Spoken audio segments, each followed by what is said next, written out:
من الحاس كسر نقلان ديارو waxaad maqli doontaan waraysiga aanu la yeelanay Muna oo ah inanta tiri gacantayda yarad la'aan iyo gabaati la'aan qabo oo meher xalaal oo nixalaasho oo kaama dooniyo waxoola ah iyo waliba waraysi isagana aanu ka qaadnay Cabdiyare oo ah wiilka inantu ay nafteeda u hibaysay waliba waxaanu la yeelanay waraysiga isaga oo furinta dagaalka ku sugan Munay waxa jira warar la isla dhaxmarayo oo sheegaya in aad naftaadi u hubaysay nin askariya oo magaciisa Cabdiyare la yiraahdo bal warkaasi waxa ka jira noo faahfaahi صح ويا ولا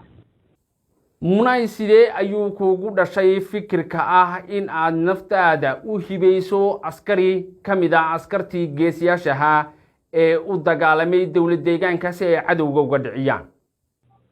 geesinimadu muujiye ayuu fikirkaasi ugu dhashay walaal waayahay Munay wax aqoon oo hore miyaad isu lahaydeen Cabdiyare si adigu wax aqoon ma u lahayd may walaal wax aqoon oo mali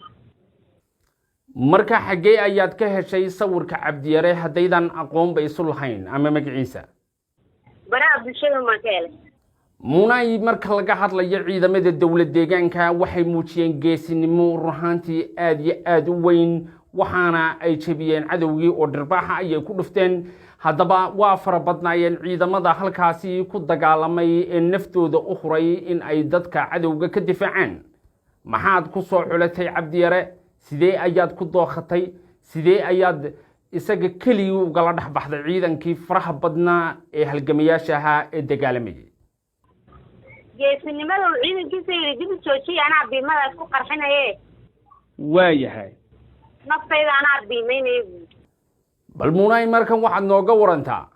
qoyska ma la tashatay haddii aabi hooyo nool yihiin ama adeero iyo qoyska iyo walaalo reerkii miyay kugu raaceen sidee ayay u ogolaadeen in inantii iyadoo yarad iyo gabaati iyo wax laga bixiyay toona aanay jirin gurigii lagala baxo oo nin ay raacdo ay u meheriyaan oo u hibeeyaan iyaga oo sida dhaqanka Soomaaliga ay naqaanana inanta loo soo gogol fadhiisto oo inanta xoolo laga bixin jiray bal Munay taana nooga waran reerku miyay kugu raaceen mise waxa jira khilaaf xagga jira kolkii qofna kala ma tashanaan go'aankaas iga soo qaay Munay haddii aynu reerka intaa kaga nimaadno Cabdiyare in ay sheekadaada iyo qisadaadu gaadhay iyo in kale maxaad warka haysaa ma gaadhay sheekadu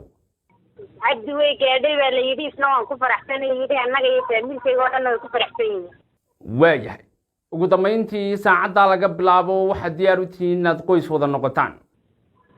من الحاس كسر نقلان ديارو daawadayaal markana aynu la xidhiidhno Cabdiyare oo goor dhaweyd ii sheegay in aanu wax qoysa iyo xaas hore aanu lahayn oo taasina ay tahay war kale oo u wanaagsan inantii Muna ayaan laba su'aalood la gaari doonaa maadaama uu hawshii ciidanka iyo halgankii uu dhexda kaga jiro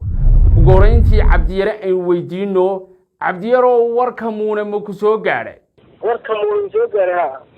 waayahay sidii aad ii sheegtay waxaad ku jirtaa hawl qaran oo weyn miyaad aqbashay dalabkaas ay ku soo bandhigtay inantaasi Muna mise arintaasi talo ayaad isugu laabanaysaa oo war ayaa kugu laaban